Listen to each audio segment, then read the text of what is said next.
In today's video, I'm going to teach you how to create and connect a database on Hostinger.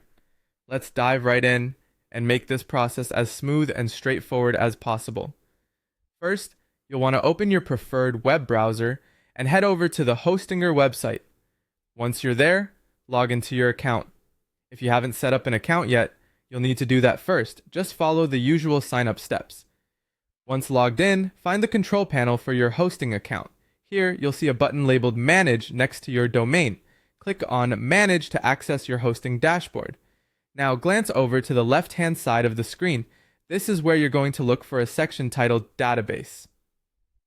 Hostinger organizes their features in the control panel by functions here, so find the Database section and click on it.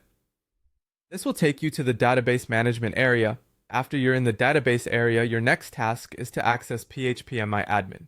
hPanel is a tool that allows you to interact with your MySQL databases. So click on hPanel, and afterward, you may see a button that says Enter hPanel. Go ahead and click on that. This will open a new window or tab, giving you access to your database management interface. Now that you're in hPanel, look for the Import tab. It's usually located at the top of the interface among other tabs like Structure or SQL.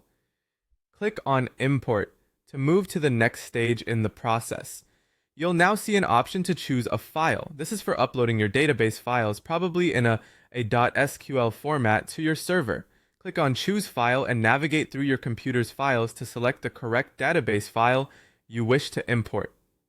After selecting the file, you'll need to proceed with the import process by clicking a button labeled Go. Clicking Go initiates the file upload, and hPanel will handle the rest by importing your database file into the server's MySQL database. If all goes well, you should see a success message indicating that the database import was completed successfully. And there you have it, a complete guide to creating and connecting a database on Hostinger using their intuitive control panel and hPanel. If at any point you feel stuck, remember to double check you've clicked all the right options or revisit this video for clarity. Database management might initially seem challenging, but with a few clicks and some practice, you'll get the hang of it quickly. Thanks for watching, and don't forget to like and subscribe for more helpful tutorials.